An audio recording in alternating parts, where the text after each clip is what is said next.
much. Let me bring in now Professor Firoz Cachalia, who's the acting minister of police. Professor Cachalia, thank you so much for making time for us. Good morning.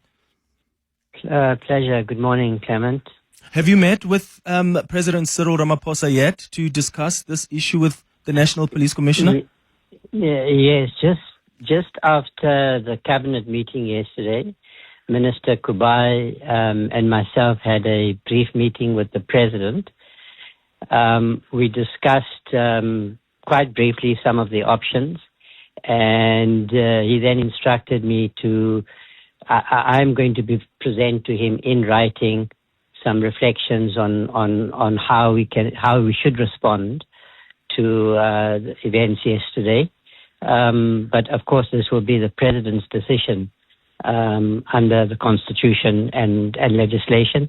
And yes, I have had a conversation with General Masemola, and I will be addressing the Board of Commissioners, that's the senior police officers, this afternoon. And I'm happy if you've got the time and the inclination to discuss with you other steps I've taken. Yes, please. I'm planning to take. Well, yes, so apart from what I've already mentioned, I've asked General Nkua, who's responsible for HR management, to respond to the possible gaps and capacity gaps that might be created, because there's a substantial number of senior police officers who've been charged. So we need to take some steps to plug those gaps.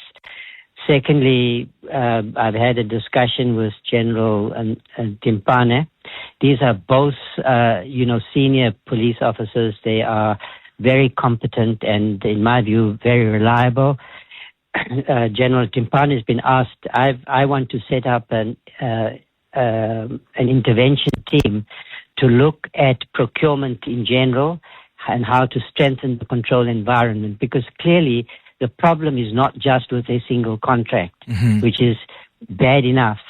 And so we need to, in a sense, look at the current situation and say, how do we ensure that procurement is managed correctly going forward. In that regard, I've had a discussion with Minister Enoch Godongwana in charge of the Treasury, because they usually provide some support for a process like this. I will be having a conversation with the Auditor General. So I want to make sure that we have a strong intervention team, which will include outside experts. And I'm going to set up an interim governance panel to advise me on the implementation of the recommendations of the Madlanga Commission, and more broadly on the professionalization of the police service. I've had some discussions with Professor Fikeni of the Public Service Commission along these lines, because clearly what we now need to do is look ahead and ask the question, what kind of police service do we want to build in the next decade? And what are the steps that are necessary to change the picture from what it is now to what we want to build and achieve. Yeah, and thank you so much for that extensive explanation of the steps you're going to be taking. In the interim now though, Prof, and I understand you're going to be writing to the President with the different options. He takes the ultimate decision. But from your preliminary reflections and the conversations you've had, do you think it would be appropriate for the National Police Commissioner to still be in the job while he ventilates this matter in court?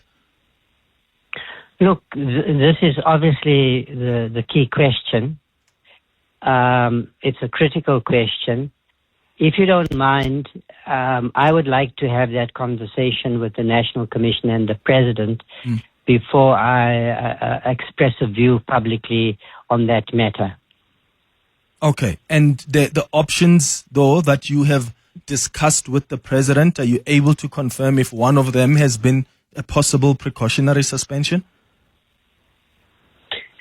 No, yesterday we didn't go into any level of detail, and that's why I am and already have a draft document that I will send to the Presidency today, setting out some options. But as I say, it's for the president to decide. And let me make it very clear that the president is taking, in my view, a very correct position, which is to say that IDAC is an independent body. It has made decisions to charge a number of individuals, including the National Commissioner. And I must point out, because I think it's an important fact, that the National Commissioner has been charged with breaches of the Public Finance Management Act, not fraud or corruption. The public may feel that that's putting too fine a point on it, but I feel that I should make that point. And we're going to have to make a careful decision about what our options are now that the National Commissioner has been charged. Mm-hmm.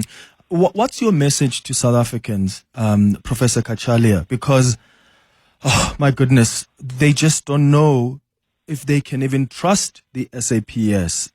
We've got a permanent Minister of Police who's on special leave or suspended. The head of intelligence has been charged. Now the police commissioner is about to be charged. The deputy national commissioner for crime detection, Shadrach Sibia, is on suspension. The head of the Hawks in KZN is on suspension. The head of organized crime in Gauteng is on suspension. Where does this leave our confidence as members of the public in the SAPS? How do you assure us that we can still trust this institution and its work, it's still firmly in progress? Look, this is what I truly, deeply believe, and it is certainly my responsibility while I have executive authority. The issue for me, once we've made an assessment of where we are, and it's certainly not a pretty picture, is what steps are necessary to define the future, to reshape how policing occurs in this country, to build a police service that is worthy of the respect and trust of our people. I believe we can do that if we start to have a conversation which is future orientated, which is constructive, aimed at addressing the fundamental problems we can all see. You know, I watch, like many of your listeners, I've been watching the Madlanga Commission and the Ad Hoc Committee with a mixture of despair and anger and outrage. But my responsibility is not simply to have feelings and emotions about what is wrong in SAPS, but to see what can be done to rebuild the trust that policing depends on in the country. I believe we can do that. And I will also make this point. The picture that is emerging is not the whole story. There are very highly trained, highly competent police officers in the leadership of the organization, and there are hard-working police officers across what is a national organization made up of 180,000 police officers with police stations across the country who are every day involved in fighting crime. And I worry, actually, that many of them will be looking at what's happening. It will be very demoralizing. So I have a message for them as well. Let us work together to rebuild the South African police service, because we need a South African police service that is competent, that is professional, that is accountable. And I believe that, you know, we have made a lot of mistakes over the last 30 years. We have to understand what those mistakes have been and correct them. And the mistakes have not only been made by senior management in the police, it's also been made by politicians who have abused power, who have overstepped their mandates, who have not focused on what they were supposed to be doing. So there's a lot of blame all around. But once we're beyond that, the question always remains, what must we do to change this picture? Prof, thank you so much for making time for us. I really appreciate it. Professor Firoz Cachalia, Acting Police Minister, confirming on 702 this morning that the National Police Commissioner is being charged for violating the Public Finance Management Act. So not necessarily the corruption that's been reported elsewhere in as far as this 360 million rand tender is concerned.